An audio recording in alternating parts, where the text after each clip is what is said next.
Ben voilà, salut tout le monde, on est sur le petit plateau, un petit plateau spécial hein, à l'occasion de cette première partie de Giro déjà. Nous sommes à deux aujourd'hui avec Damien. Salut Damien. Salut Romain.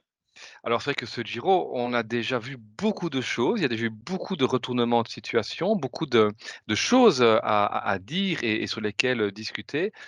Et notamment, pour commencer, sur Remco évidemment. Ces derniers jours, il n'a pas nécessairement donné la même impression que celle qu'il a donnée en tout début de grand tour. Comment tu vois ça toi, Damien? Moi, je suis assez inquiet parce que je ne peux imaginer que ça ne vienne que de chutes ou de maladies. Je suis fort parti sur les chutes sur Twitter et puis c'est vrai que j'ai lu quelques personnes qui parlaient de maladies et bah oui, le virus, circule, on le sait et son équipe est pas top. Van Wilder est décevant et Van Wilder a peut-être aussi chopé quelque chose. Donc il y a peut-être un petit virus qui tourne quelque part. Je peux pas croire que ce soit, allez, de manière normale, ou une erreur de dans le pic de forme et justement, je voulais te poser cette question-là parce qu'on commence à le dire un peu à gauche, à droite. Moi, j'y crois pas, mais je voudrais ton avis. Est-ce que, tu penses que le pic de forme, parce qu'il était très, très, très bon à Liège, peut déjà être terminé? Que c'était trop tôt et que déjà maintenant il serait sur le déclin? Non, moi je pense qu'il y a quelque chose de plus conséquent parce que même si le pic de forme n'était pas là, en temps normal, sur un parcours comme celui d'aujourd'hui, il doit raisonnablement prendre plus de temps à des Geraint Thomas ou autres. Tu as évoqué l'idée d'un petit virus, on le sait, il y a eu des cas chez Jumbo, il y a des cas maintenant, enfin, en tout cas un cas chez Ineos. Il ne serait pas étonnant qu'on on ait aussi, éventuellement quelque chose là chez Quick-Step. Au-delà évidemment de l'aspect covid, on a parlé des chutes. On le sait qu'il a été embêté par les chutes sur la Vuelta, enfin par une chute sur la Vuelta. Ici, il a quand même beaucoup plus minimisé de nouveau les choses. Moi, je pense qu'il y a plus que ce qu'on veut nous faire croire. Hein, on se rappelle quand même que même si c'était en tout début d'étape, il avait mis du temps pour remonter sur le vélo. La deuxième chute, pareil, même si là, de nouveau, il était à 3 kilomètres, enfin dans la barrière des 3 kilomètres, donc il n'avait plus rien à craindre pour le général, mais il a quand même mis le temps aussi. Donc c'est tous des petits pépins. Il a fait dégueulasse aussi, hein, il y a quand même eu, de la drache, il a fait très froid en haut du Gran Sasso. Tout ça pour dire que finalement, hem, l'impression, qu'il avait donnée lors de cette, 1re étape, où il avait mis, tout de suite, hein, pratiquement, 30 secondes à tout le monde, dès je dis dès les 10 premiers kilomètres. Il n'avait plus mis grand chose, hein, sur la deuxième partie de cette première étape, mais enfin, il avait bluffé tout le monde. Il l'a encore fait ici, hein, quand on voit qu'au premier er intermédiaire, il est devant tout le monde. Il a pris 10 secondes déjà, à Kung, Thomas et autres. Il est déjà à 30 secondes, devant Roglic et puis on voit qu'en fait, il s'effondre un petit peu et c'est là où j'en reviens avec cette idée de, plutôt du virus que de la chute peut-être malgré tout. C'est que la chute, il serait gêné dans sa course. Ici, on a l'impression qu'il est gêné dans la longueur de l'effort. Et c'est là justement où il est habituellement le plus fort et c'est là où est son point fort. Donc, là effectivement, je pense on peut se montrer, je sais pas s'il faut dire inquiet parce qu'au bout du compte, il est quand même leader du général ce soir, avec, enfin au soir de la 9e étape avec 45 secondes d'avance sur tout le monde, hein. Donc, il est quand même le plus fort de ce Giro jusqu'à preuve du contraire. Mais c'est vrai que sur les 2 derniers jours, il n'a pas été aérien là où on attendait, c'est-à-dire sur le contre-la-montre et il a lâché quelques secondes, sur Roglic, dans un petit mur. Donc, voilà, c'est évidemment on n'aura pas la réponse parce qu'ils vont pas, je pense communiquer là-dessus. Mais enfin, ce serait intéressant de voir ce qui se passe et comme tu l'as très bien dit, si avec lui, mais il y a son équipe, hein. Son équipe est très, très loin d'être aérienne sur ce Giro aussi. On s'en doutait, mais enfin ici, il y a quand même, beaucoup d'interrogations sur son équipe, en plus de lui. Ouais. Si je peux juste, 2 secondes sur, la chute. Heu, Ils étaient quand même inquiets parce qu'en fait, on nous a dit: «Tout va bien», mais le premier jour, le jour de la double chute, ils étaient quand même très inquiets et je ne sais pas si tu as lu, j'ai vu ça, passer, Remco disait que sur la Vuelta, il avait aussi dit que tout allait bien alors que c'était bien pire que ce qu'il a laissé montrer pour ne pas Tout à inquiéter fait. ses équipiers et cetera donc voilà, je ne sais pas ce qu'il faut en penser. Alors quand je parlais d'inquiet, en fait, si je préférerais clairement que ce soit un virus que la chute parce que enfin les 2 peuvent s'arranger, hein, les 2 peuvent aller en s'améliorant, mais enfin, je sais pas, ça me fait quand même peur, ce qu'on a vu sur les 2 derniers jours. Alors c'est un peu paradoxal s'il gagne quand même le chrono, hein, mais tout le monde est d'accord, tout qui suit le cyclisme est d'accord pour dire que, bah, OK, il le gagne, mais avec 1 seconde d'avance, finalement, c'est presque un mauvais résultat. On est dur avec Remco, mais c'est presque un mauvais résultat, quoi. Ouais, ouais. Oui, et il faudra voir, je pense, avec, ce jour de repos qui va certainement faire du bien à tout le monde, y compris à ses adversaires évidemment. Et il faut voir aussi comment va se passer la suite au niveau météo, hein. L'air de rien, il a quand même fait bien, bien dégueulasse sur cette 1re semaine de Giro. Si le soleil revient, ça va être autre chose. Mais c'est vrai que en tous les cas, après la 1re étape, on voyait Remco peut-être attaquer cette deuxième partie avec plus d'une minute certainement d'avance sur ses rivaux, peut-être même déjà 2 et demi, hein, et même au premier intermédiaire, on était là sur des bases de, 1:20, 1:30 infligées à Roglic, rien que sur ce chrono, avec déjà une trentaine de secondes d'avance. Bah, là finalement, on voit qu'il fait jeu égal sur le chrono aussi. Est-ce que quelque part, on a fait de ce Giro un match entre Remco et Roglic? Est-ce qu'on n'est pas en train de vivre ici un retournement de situation qui fait qu'il devient un des favoris parmi les autres, et voire même peut-être un outsider à partir du moment où il n'est pas aérien sur les chronos et il perd un peu, quand la route s'élève? Heu, Bah, alors c'est peut-être mon côté de alors ça fait très culture de l'instant évidemment, hein, mais Bien sûr. on peut pas passer à côté, mais ouais, moi j'ai envie de dire très honnêtement que ce n'est plus un des 2 énormes favoris et je le mets même un peu en dessous, peut-être d'un Roglic parce que dès le départ, en fait, je les avais mis, rappelle-toi dans l'émission, toi tu avais dit 51-49 et moi aussi, mais pas dans le même sens. Mais mon 51-49 pour Remco, je le voyais avec beaucoup plus de marge sur le chrono. En fait, avec beaucoup plus de marge, là, au moment d'attaquer, la suite. Oui. Donc peut-être que mon 51-49, il s'avait enfin, il fait même plus que s'inverser parce que là, il serait encore co-favori. Non, j'ai vraiment peur. J'ai vraiment peur, mais bon, voilà, le problème, c'est qu'on sait vraiment pas d'où vient, la baisse de régime. Elle est peut-être aussi et on cherche peut-être des explications là où il y a rien à expliquer.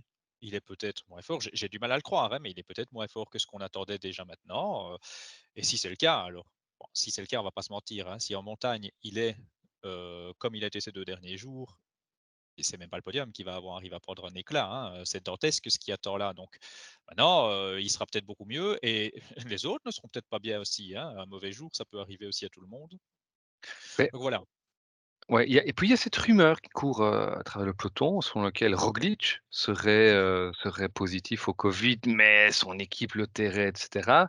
Bon, c'est quand même, son rival Geraint Thomas qui révèle ça, donc c'est pas n'importe qui. Alors on sait que Thomas aime l'humour, très particulier, mais enfin ça pose quand même question. On a vu qu'effectivement Roglic, tant sur la première étape, que jusque finalement au-dessus, vraiment dans les 2 centimètres du grain de Sasso, il n'avait pas l'air en grande forme.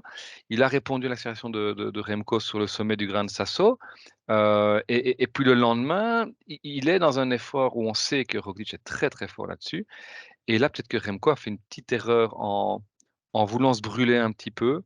Hem, on se rappelle que sur la Vuelta, il avait plutôt quand Roglic avait un moment pris du terrain, il avait laissé faire, il était monté à son train.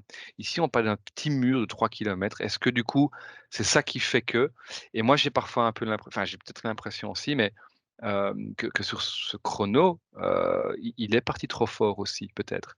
Là où un Roglic est parti plutôt crescendo ou autre, il y a peut-être eu un meilleur repérage de la part de l'équipe de Roglic. Après, on dit meilleur repérage, Roglic prend quand même 17 secondes dans la vue à l'arrivée, hein, donc et donc j'ai on parlait d'un duel, je pense que les interrogations qu'on a aujourd'hui, à l'égard de Remco, je pense que les supporters de Roglic les ont également, hein. Parce que Roglic n'est pas numéro 2 au classement général aujourd'hui. Il est plus loin, hein, bon 3e, mais enfin, il y a quand même, Tao qui se met à la bagarre, Thomas on le savait et les Vlasov, Almeida sont pas très loin, ils sont déjà un peu plus loin, mais enfin, ils ont montré qu'il faudrait compter avec eux également sur la suite de ce Giro donc bah, en tant que Belge, oui, on peut être un peu inquiet, même si j'ai quand même l'impression que dans toutes les interviews, d'après étape, Remco montre, énormément de lucidité, de caractère, peut-être de bluff aussi, hein, il faudra voir la suite évidemment, mais hem, j'ai pas l je suis pas inquiet pour Remco, je suis juste un peu étonné qu'il n'ait pas pris plus d'avance, on va dire ça comme ça. Mais pour Oui. moi, il reste un des co-favoris de ce Giro avec Roglic, mais on se rend compte que finalement, beh, les Ineos, c'est peut-être là, en fait, où se joue la chose, c'est que Ineos est peut-être un petit cran au-dessus de là où on les attendait. C'est surtout peut-être ça, en fait, qui aujourd'hui vient, un peu bousculer, cette hiérarchie. Oui, oui, parce que tu as raison, je dis il n'est plus, co-favori et j'axe beaucoup sur Remco. On va pas se mentir, Roglic, il est pas aérien, hein. Un très grand Roglic, Tao et Thomas, ils reviennent pas, hein, dans le mur, on a pour moi pas du grand Roglic, mais je pense que Roglic, ça va aller en s'améliorant. Remco, il était tellement fort au départ que je ne dis pas que ça va baisser, si c'était passager avec un virus, et cetera, mais je vois quand même pas Remco pouvoir encore gagner des pourcents, par rapport à ce qu'il était déjà même sur Liège. Que Roglic, je le vois monter en puissance. Par contre, effectivement, alors je ne sais pas si c'est les Ineos qui sont mieux que ce qu'on pensait ou si ben, justement Roglic et Remco un peu moins bien donnent l'impression qu'Ineos est mieux. J'en sais rien. En fait, c'est toujours l'éternelle question, ça. Mais je ne les attendais pas comme ça. En fait, Thomas, sur un effort. En fait, ils m'ont bluffé chacun à leur tour. Thomas sur le mur, moi je ne m'attendais pas à voir ça de Geraint Thomas. C'est pas son style d'effort et je l'ai trouvé très très très bon. Ou Taos, je suis pas tellement surpris par contre qui répond. Est-ce que Tao fait sur les chronos? On avait déjà vu sur le premier, mais alors ce qu'il fait aujourd'hui, Ouais, oh, il est en forme incroyable, ce mec. Depuis le début de saison, il était, mais là, bon, il faudra voir l'enchaînement d'une troisième semaine, mais bon, ouais, on a beaucoup diminué le grand tour qu'il avait gagné. Il a quand même gagné un Giro, hein. Mais c'est pas non ouais. plus. Je sais bien que c'était pas le plus grand Giro, tout ce qu'on veut. Oui, c'était une lait, mais une lait, c'est quand même le vainqueur sortant aussi. Je veux dire, à un moment donné, c'est pas, il n'a pas gagné le Tour du Benelux, quoi. Mmh. Donc, Après, il faudra voir, tu parlais tantôt du pic de forme, de Remco. Est-ce qu'il n'aurait pas atteint son pic de forme trop tôt? Est-ce qu'il n'a pas fait un entraînement? On l'a vu, on a vu des images sur les réseaux sociaux. Alors, c'est de la com, hein, il y a beaucoup de choses derrière, mais on a vu qu'il s'est fait vraiment très, très mal en montagne, sur son entraînement. Est-ce qu'il ne paye pas un petit peu ça? Est-ce qu'il n'est pas en train justement quelque part de d'arriver à son pic? On vient de parler bon, Thomas, c'est un peu différent parce que lui, on ne l'a pas trop vu rouler, il était assez discret finalement, mais Tao a remporté le Tour des Alpes, avec la manière. Roglic, s'est montré très en verve, déjà sur Tirreno. Il a enchaîné avec la Catalogne. Enfin, donc il faut voir aussi si ces gars-là ne vont pas avoir un petit coup de mou. C'est à voir. En tout cas, ça offre une suite de Giro, très indécise et pour, le spectateur neutre, forcément, c'est ce qu'il fallait, c'est ce qu'il fallait et moi, j'avais un peu tiqué, quand, sur, bah, ces quelques pourcentages assez forts du Cappuccini, on a entendu, hein, notamment dans les commentaires en direct: «Ah, c'est le premier temps fort du Giro». Ben non, le premier temps fort du Giro, c'est quand Remco met 20 secondes à tout le monde après 10 kilomètres de la première étape. Donc c'est ça et je terminerai par là, c'est que c'est ce que Remco disait après cette étape de Cappuccini. Il dit: «Ouais, non, j'ai perdu 14 secondes, mais j'en ai quand même 30 d'avance, quoi. J'en avais pris 43 avant». Donc c'est un jeu, c'est peut-être que le Giro a pas joué, à la minute comme, on pouvait peut-être, s'y attendre, après la première étape, mais que ça va jouer sur des secondes, sur des bonifs, et ce genre de choses. En tout cas, ouais, on peut être inquiet, mais jusqu'à preuve du contraire, Remco est devant. ouais. Maintenant, bon, on en avait parlé un tout petit peu sur Twitter, il reste quand même vachement plus de kilomètres en montée qu'en chrono, hein, donc à un moment donné, OK, il a gagné du terrain sur les chronos, mais s'il en perd à chaque fois que ça monte, ça va être difficile, hein. Ouais, Par contre, si tant est qu'on fasse toutes ces étapes oui, ça dans les c'est vrai. Dolomites. Quand on Ça voit la c'est vrai. neige qui tombe et on parle d'annuler le dernier Crodnan, on parle d'annuler, la le Saint-Bernard, enfin c'est le Gavia est sous 1 mètre de neige depuis 2 jours. Enfin c'est voilà, ça devrait passer, mais enfin, on est sur un vrai Giro, quoi. Ouais, pitié non, en tout cas, parce que ce soit pour, hein, enfin, en fait, que ce soit pour la course, évidemment, on a tous envie qu'elle se déroule normalement et puis imagine Remco qui gagne, un Giro parce qu'il a été ampu enfin, parce que avec peut-être pas parce que, c'est pas le bon terme, avec des difficultés amputées, non, je veux pas, on va l'entendre Bien non-stop sûr, qu'il gagne que pour ça et machin chouette, bien sûr. donc ouais, non. Par contre, oui, un truc qu'on n'a pas évoqué encore, c'est l'aspect, psychologique des choses. Parce que l'air de rien, on s'attendait tous et tous les coureurs s'attendaient à la même chose, à prendre une claque, par Remco sur, le chrono. Le fait qu'il ait lâché un peu de temps déjà hier, bah, ça a montré qu'il était prenable. Donc moi, l'aspect psychologique aussi, pas tellement Remco, parce que Remco, bon, c'est difficile de le cerner, hein, mais il a l'air vraiment sûr de lui. Je pense pas que c'est que de la com. Je crois qu'il est vraiment sûr de lui, mais plutôt du côté des adversaires. Il y a des adversaires qui auraient peut-être pu baisser les bras si, bah, au chrono, il nous met une valise et dès que ça monte, de toute façon, le mec, il est pas lâchable, quoi, hein. Ouais, ouais, Là, ils ont tous vu que, bah, il va falloir y aller et c'est jouable. ouais. Un gars qu'on n'a pas cité encore, c'est Almeida, qui avait été finalement le plus fort après Remco sur, le premier chrono, qui fait un très bon chrono, ici sur cette 9e étape, mais qui n'est pas non plus aérien. Moi, je persiste à dire, je pense que la confiance est en train de grimper chez Ineos. Elle ne baisse pas chez Jumbo parce que Jumbo est habitué et que comme tu dis, je pense que Roglic, il ne va aller qu'en s'améliorant et peut-être qu'on se pose aujourd'hui des questions. Après, on n'est pas chez eux, hein. Ils sont peut-être en train de se dire: «Eh ben, on a plus que limité la casse». Si effectivement il y a de la casse chez Remco depuis ces 2 chutes ou avec un virus. Mais donc c'est voilà, c'est très indécis. Il faudra vraiment voir comment ça va se passer, après cette première journée de repos. Il faudra pas oublier aussi que enfin, je ne connais pas le protocole covid et cetera, mais je suppose qu'ils vont tous se faire tester pendant cette journée de repos et bah, en tout cas, chez Quickstep, on ne sait pas encore, mais on sait qu'il y a eu des cas positifs, avant le Tour, chez Jumbo. Pendant le Tour, on a tous cette image en tête, hein, de cette équipe Ineos dans cet ascenseur, ils sont tous en train de se marrer et où, bah, Pipo Ganna était visiblement déjà positif. Donc ça, c'est voilà, j'espère sincèrement que ça va pas venir, court-circuiter tout ça, mais rien ne dit qu'on ne redémarre pas, dans 2 jours avec ce podium-là, au général.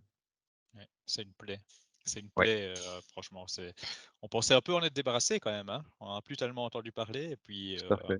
On est de et puis retour oui, 1 c'est un an avant. nouveau, Ouais, c'est ça, ouais, tout à c'est une fait. vraie plaie. Mais Ineos, effectivement, il doit avoir la confiance parce qu'on parle beaucoup des 2 leaders, mais il y a pas que. Au final, tu vois que l'équipe, elle marche, hein. Mais de Ah, de taille, plus elle marche, bien hein. Même sûr, de plus, tout le monde marche dans cette équipe, hein. de plus ces Sivakov sont là et même, des Ben Swift ou autres qui sont capables d'aller, bah, en tout cas qui sont capables d'aller là où la Quick-Step n'est pratiquement plus là, hein. On a à part un Mmh. Vervaeke et un Van Wilder, c'est voilà, un Hirt qui est transparent alors qu'il a été transféré pour ce Giro, pour, Ouais. aider Remco.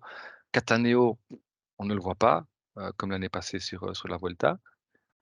C'est à se demander effectivement, y a peut-être que psychologiquement, il y a ça qui va jouer aussi, comme tu dis, pas le mental de Remco, mais le mental de l'équipe.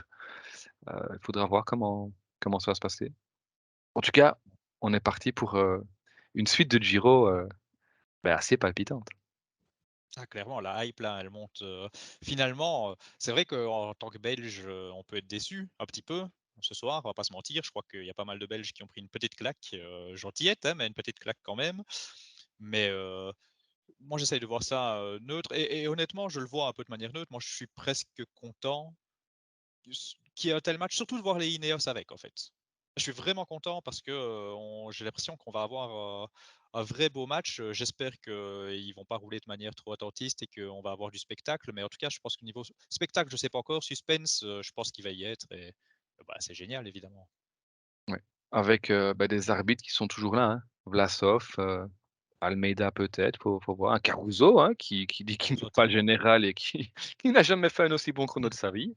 Donc, voilà, ce sera à voir, mais, en tout cas, n'hésitez pas aussi, hein, vous qui nous écoutez, à partager votre avis. Est-ce que c'est encore finalement aujourd'hui un des 2 favoris? Est-ce qu'il est, un peu en dedans? Comment peut-on expliquer, cette baisse de régime, si tant est qu'on puisse parler de baisse de régime, hein? Il est quand même, après 9 jours de course, en rose avec 45 secondes d'avance en général, 2 victoires d'étape. Donc c'est quand même pas rien non plus, certainement pas à minimiser. Mais c'est vrai que dans le clan de la Quick Step, on ne doit pas être aussi, à l'aise, qu'on aurait pu, l'imaginer il y a encore de ça, quelques jours. En tout cas, on refait le point rapidement, hein, Damien, sur Twitter. N'hésitez pas à communiquer, à échanger, à partager vos avis avec nous et on se retrouve, bah, assez vite pour, continuer à parler de ce Giro. Salut, salut, à bientôt. Ciao.